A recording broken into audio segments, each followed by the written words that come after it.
Não deixou o like? Deixa o like agora que tem bastante coisa interessante ainda pela frente. Outro assunto é o assunto Baleia Rossi.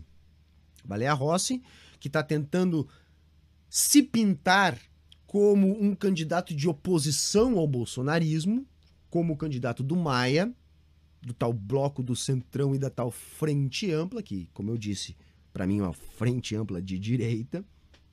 Deu uma entrevista e deixou claro que não tem compromisso com o impeachment do Bolsonaro. Depois a Glaze foi lá, deu um puxão de orelha público, ele fez um meia-culpa para não perder eventualmente votos do PT que são fundamentais para a sua eleição, mas o fato é que a esquerda não negociou nada.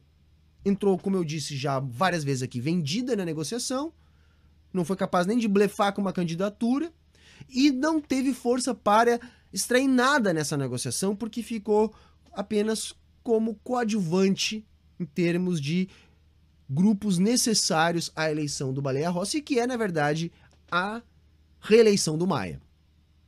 Então não tem no acordo com a esquerda parlamentar o auxílio emergencial, não tem, como a gente viu, o impeachment, e mais o Baleia Rossi ainda disse nas entrelinhas, e não tão nas entrelinhas assim, que está disposto a pautar o voto impresso.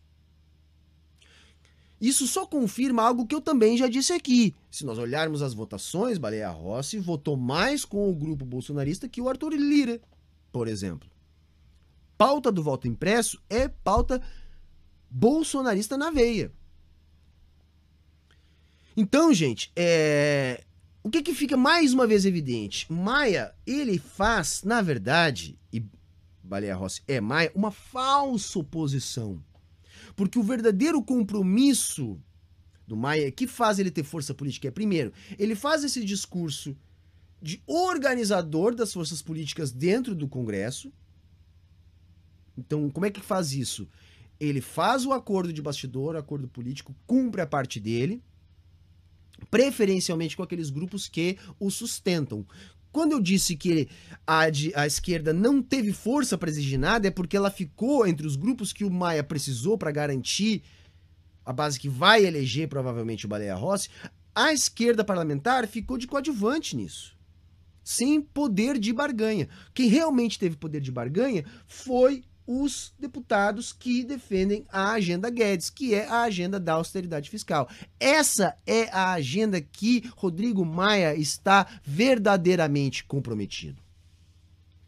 Rodrigo Maia, assim, se constitui como o legítimo representante da classe dominante tradicional do Brasil, que é essa classe dominante ligada ao capital financeiro, a esses negócios com o estrangeiro, enfim, a esse grupo mais comprometido com o aumento da austeridade, pela exploração da força de trabalho. E aí eu quero concluir essa parte do Baleia Rossi dizendo o seguinte: para mim está cada vez mais claro que falta um norte para a esquerda parlamentar brasileira. Falta um norte no sentido de liderança. Isso é mais uma das heranças ruins do período petista. Porque durante o período petista, a esquerda parlamentar brasileira era governo. Tinha essa condição. Havia uma oposição à esquerda muito pequena, em termos de número de parlamentares, e a grande parte da esquerda era governo. Então o norte político era dado pela política governista. Agora nós temos uma esquerda parlamentar que não tem este norte porque não sabe mais como fazer oposição. Porque você tem aquela esquerda que era oposição à esquerda, que sabia fazer oposição de uma determinada maneira e segue mais ou menos fazendo isso, e toda aquela esquerda que era governo não faz oposição junto com aquela esquerda que já havia e nem consegue ser efetiva, aproveitando que agora não é um número tão reduzido como era aquela oposição de esquerda quando a esquerda majoritária era governo. Então falta um norte político, falta uma centralização política, no sentido de produzir unidade de ação. Se nós já temos uma esquerda parlamentar que é tão minoria, e se essa minoria não tem um norte político que produz unidade de ação, o resultado é esse que a gente está vendo nas negociações da eleição da Câmara. Que infelizmente é péssimo para mim. Absolutamente péssimo. Beleza?